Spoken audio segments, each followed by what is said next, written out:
a Golden Globe winner. He's an Emmy Award winner, and it's official. Tonight, he proved here in the 2300 Arena in Philadelphia, he's a wrestler. Thank you, brother. Thank you, Paul Walter Oh my Hauser. gosh, what a dream come true. I've been where you're sitting, and I've been in the stands my whole life, and buying the merch and evangelizing, preaching the gospel of professional wrestling. And man, when All In happened and when this company came together, and to see what Tony's done, I was just an instant fan, because at the end of the day, this guy's providing so many jobs and opportunities for so many people. And you know, times are tough. I don't think it's any secret that the economy's in a weird place, the world's in a weird place.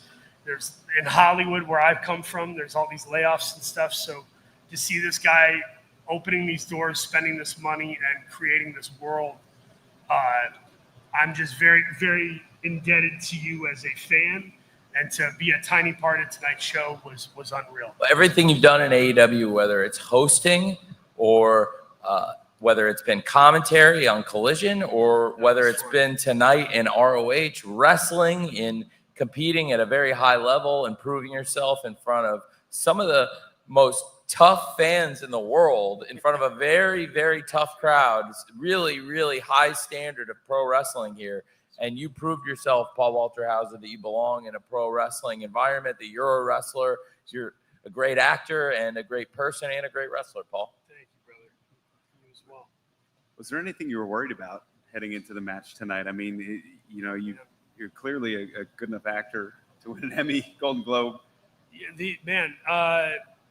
you know, I used to do stand-up comedy before as Mr. Napolitano. Good to see you, George. Love you, buddy.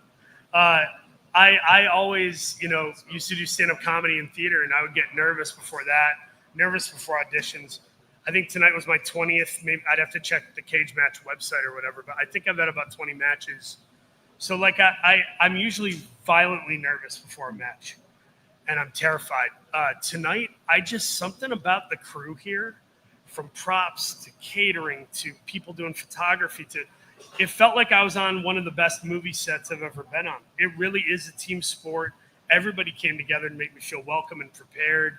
And weirdly enough, I wasn't as nervous as I became very excited. And I really believed in the story we were telling, the kind of underdog outsider in this world of some of the best wrestling stars alive. I think we told a good story, and that at the end of the day, whether you've been tuning in long enough to know the whole alcohol in the face thing, which QT and I have spoken backstage about that, as far as I know, that is a shoot accident. That was not a planned thing. He was not trying to be mean. I appreciate him coming to me and talking to me about that. And I just felt like whether you were with us from the beginning or you were just tuning in tonight and didn't know what to expect, we were able to tell a story in the ring, and that's a feat unto itself. It's not always easy. Well, we appreciate you making yourself vulnerable and sharing your story with the addiction. I know that touches a lot of fans and their families and their friends. Thanks. I think it helps to be vulnerable. We all need to feel seen and not feel like we're alone in our struggles, whether it's going through a divorce or going through, an addiction or whatever it is. I try to be.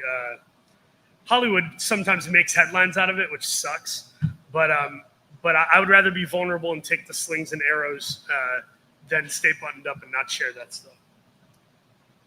Certainly means a lot. I do have one very specific question. Were you able to get the tack out of the back of your skull that we saw on the way out? I didn't even know that was. Yeah, that was a pretty violent moment. And what does that feel like? What is?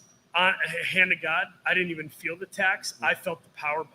Oh. And the moment I was laying there with the wind knocked out of me, because it didn't have to sell much there. I realized though, I was like, Sting took a power bomb from Wardlow. Like Sting in his 50s or early 60s, whatever it was, took a power bomb from Wardlow. I just took one at the age of 38, one of them from QT, who, pretty safe dude in there for as violent as we got. And I just have so much respect for the guys and gals who are taking 2-3 power bombs a week. It's like, my goodness, true athletes and warriors out there, man. You were very impressive. You and QT absolutely beat the hell out of each other tonight. You really made a lot of new fans, I think, and you're somebody that hopefully I really believe also brought new fans into ROH and AEW when you're here, because what you've accomplished in the world of acting, it's incredible. So anytime you come here, we really appreciate it. But tonight you went above and beyond with the brutality and fought so hard. Really impressive, Paul. Thanks, man. I appreciate the invite in any capacity. This is just one of those places. And if you guys know you love wrestling, you get it. So it's like, whether you are a fly on the wall or you're on the card, it's there's a Bible verse, not to get weird and preachy, but there's a cool verse. I think it might be from Psalms or something. It's better is one day in your courts than 1,000 elsewhere. I would rather be a doorkeeper in the house of God than dwell in the tents of the wicked. And I feel like that sometimes with wrestling, where I go, man, I don't need to be front row. I don't need to be on the card. Just being here, I'm honored to dwell in a good house. And that means a lot to me. ROH has a wild celebrated history, and there are guys and gals we love that cut their teeth in this company. And of course, you have the distinct, overwhelming, but exciting privilege to tell the next chapter and to bring these new stories and stars in.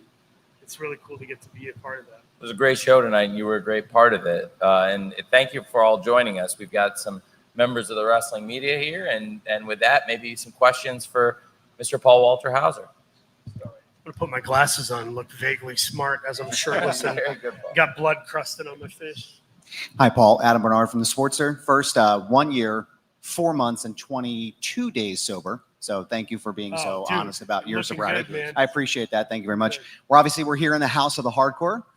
What was it like getting that violent in the ring, and how does it feel for you to have your name etched into this prestigious arena here? Thank you, man. Congrats. I think I had a match here for WrestleCon with Sami Callihan, and it was fun, but it was also it was my third match ever, and I was honored to be here. But we were put at the top of I think we were main event, and I was like, this is a horrible choice.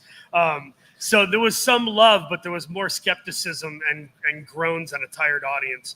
I think where we were at on the card and the homework we did prior to this match, I felt way more equipped. And I said to QT and I said to Tony and all the folks backstage who I texted with and stuff, I said, just so you know, because they're very safe.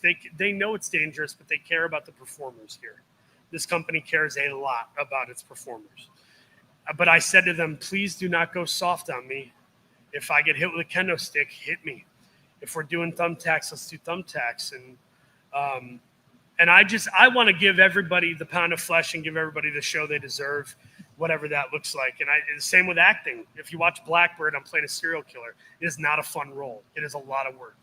It's not nearly as fun as goofing around in Cobra Kai. So here I was looking at it like, this is Blackbird. It's time to bleed. It's time to remember your stuff, and it's time to show up. Anyone else?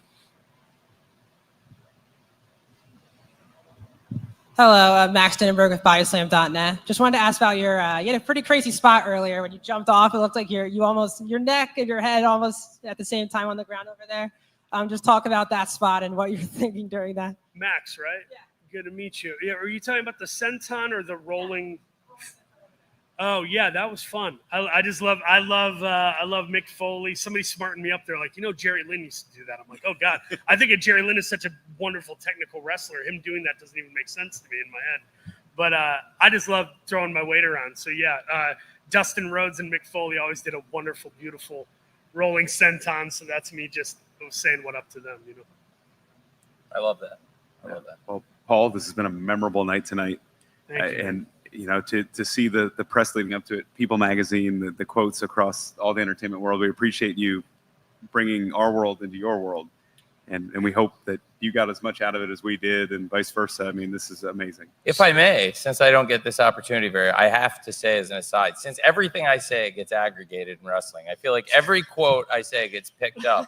Yeah, I gave an interview, and the one time I make a really astute film observation nobody makes, nobody picks it up and talks about it. I did an interview with Robbie Fox, who I think does a great job Oh, on yeah, Barstool love on My Mother's Basement. I pointed out I saw Paul Walter Hauser's film, The Naked Gun. It's a fantastic, fantastic movie. I think I made a pretty astute observation that the film, the plot, is very, very similar, and I think intentionally, to that of a great movie, the classic Chinatown. I've looked. Not one film review, not one person on social media has pointed this out. I actually pointed out that not only is the plot very similar in that you have this great LA detective, Yes. which is, you know, Frank Drebin Jr. here, or like Jake Gittes in Chinatown. You have this hard-boiled LA detective, a damsel in distress. A lady comes to him. She's got a family member who passed away under mysterious circumstances. She wants the death investigated as a murder. They're not investigating it as a murder. Conspiracy. She says it's a murder. There's a big conspiracy. There's a big LA billionaire at the center of it. And the billionaire villain in The Naked Gun is played by the son of the actor who's the villain in Chinatown, John Huston's son, Danny Houston, who is amazing in Naked Gun with you, Paul. You're amazing in it. Liam Neeson. It's one of the best movies of the summer. And I have to say, I can't believe nobody else picked up on this. And then I said it and nobody aggregated it. So, like, I just really want to get it out there. Here's what we You need, said though. nobody picked up on it. Not one person. No one said it to me. You need to be on Letterboxd, the movie review app, and you got to like put that up there and watch it just go viral. People will eat that. Now I think we've done it. We've got it in the Scrum. So now that you've brought yourself into the world of wrestling, I had to interject my film analysis. It's beautiful. Thank you. Thank you, Gene Paul. Siskel is sitting up in his grave, not rolling Yeah. in it. I just want to say, last thing I want to say, because we got a lot of other people, more important people to get through here. No, you're very I just important. want to say that I love film and television, and I love professional wrestling. My hope is just to shine a light whenever I can and try to cross promote and cross sect those worlds. And as we've seen in the world, you know, MJF booking movies left and right, all of a sudden it's like wrestlers are incredible performers. They are fearless. They do some silly things with great conviction and commitment.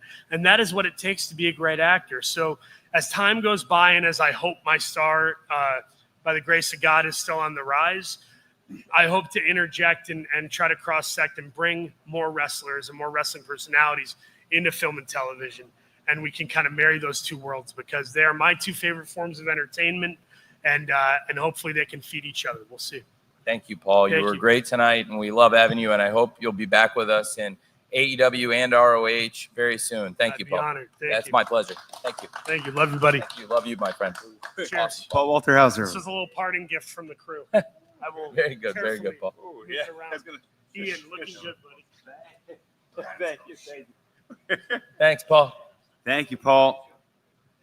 Paul Great Walter job. Hauser, everybody. What a performance. Yeah, Well, fantastic. Yeah, and let's QT Marshall too. I mean, underrated, one of the most underrated wrestlers of the last That's 15 absolutely one of the most years. intelligent people in the wrestling business, and it's one of the really, really great technical wrestlers. Yeah. Somebody who's a great wrestling teacher, Mhm. great wrestling producer, great coach. And tonight he went out there and fought one of the most impressive stars in Hollywood,